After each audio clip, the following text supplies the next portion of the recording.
வரலாறு, வருங்கால மேதைகளே, எதிர்கால தேவைகளே, எமது அன்பிற்கினிய மாணவ மாணவிகளே, உங்கள் அனைவரையும் அஸ்ஹர் மத்திய கல்லூரியின் சார்பாக வருக வருக என்று அன்புடன் வரவேற்பதில் நான் மகிழ்ச்சி அடைகிறேன். சரி, நான் இப்போ உங்களுக்கு ஒரு அழகான குட்டி கதை சொல்றதுக்கு வந்திருக்கிறேன்.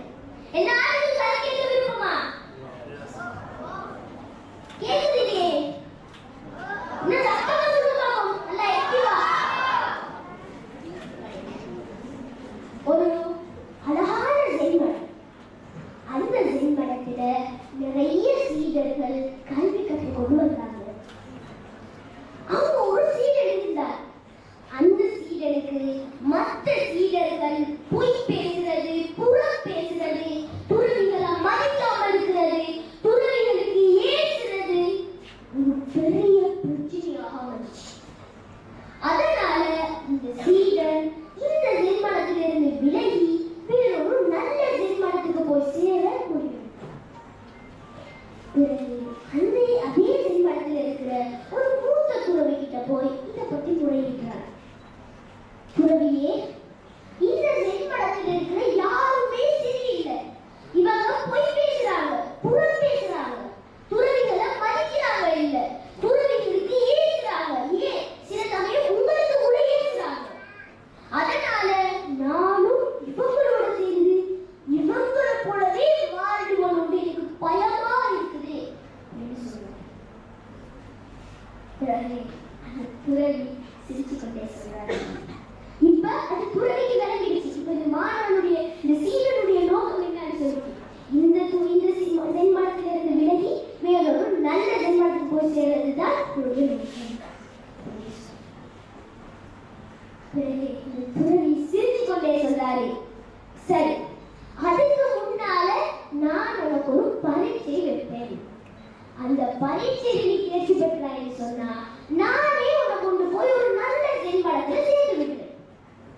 இப்ப இந்த சீடனுக்கு ஒரே சந்தோஷம். அந்த சந்தோஷத்தில் கேட்கிறாரே, சரி துறவி, அவனுக்கு எப்ப பரீட்சை ஆரம்பமாகுது? அதுக்கு அந்த துறவி சொல்றாரு, நாளைக்கு காலையில எனக்கு பரீட்சை ஆரம்பமாகும். இப்ப இந்த சீடன் உற்சாகத்தோட திரும்ப போறான். அடுத்த நாள் காலையில இந்த துறவி இடத்துல வந்து சொல்றான், துறவியே, நான் பரீட்சைக்கு தயார். துறவி என்ன செய்யறாரு? கரண்டிக்குள்ள தண்ணி எடுத்து அந்த சீடனை கையில கொடுக்கிறார். இந்த சீடனுக்கு ஒன்றுமே புரியல. பிறகு அந்த துறவி சொல்றாரு, நீ இந்த கரண்டில் இருக்கிற தண்ணி ஒரு துளி கூட கீழே சிந்தாம இந்த முழு ஜென்மத்தையும் சுத்தி வரணும். இந்த சீடனும் சரின்னு சொல்லிட்டு அந்த கரண்டியை எடுத்துக்கொண்டு ஒவ்வொரு அடிகளாக கவனமாக எடுத்து வச்சு அந்த முழு ஜென்மத்தையும் சுத்தி வாரதுக்கு ஒரு மனுஷியாக நடந்துச்சு. அந்த முழு ஜென்மத்தையும் சுத்தி வார நேரத்துல மற்ற சீடர்கள் இந்த சீடனை பார்த்து கேலி செய்யறாங்க, சிரிக்கிறாங்க, ஏசுறாங்க. ஆனா இந்த சீடனுக்கு அது எதுவுமே விளங்கல. அவரை அந்த கரண்டில் இருக்கிற தண்ணி கீழே கொட்டிடக்கூடாது அப்படின்னு சொல்லிட்டு அதிலேயே கவனமாக இருந்தார். பிறகு அந்த முழு ஜென்மத்தையும் சுத்தி முடிச்சதுக்கு பின்னால அந்த துறவி கிட்ட வந்து சொல்றார், துறவியே, நான் இந்த முழு ஜென்மத்தையும் இந்த கரண்டில் இருக்கிற தண்ணி ஒரு துளி கூட கீழே விடாம சுத்தி வந்துட்டேன். இப்ப அந்த சீடர் என்ன நினைக்கிறாரு? என்னுடைய பரீட்சை முடிஞ்சிருச்சு.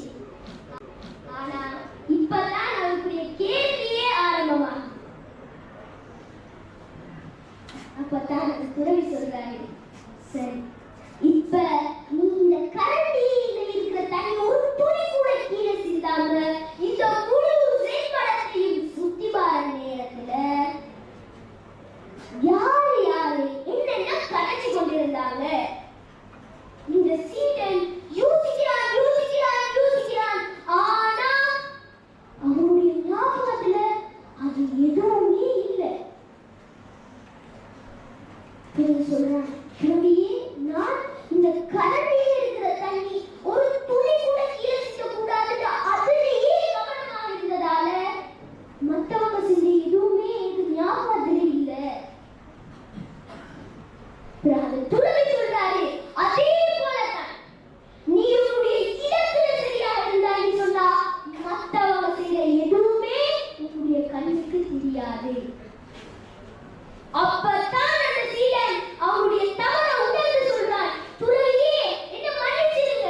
நெஞ்சில் ஒரு ஊறு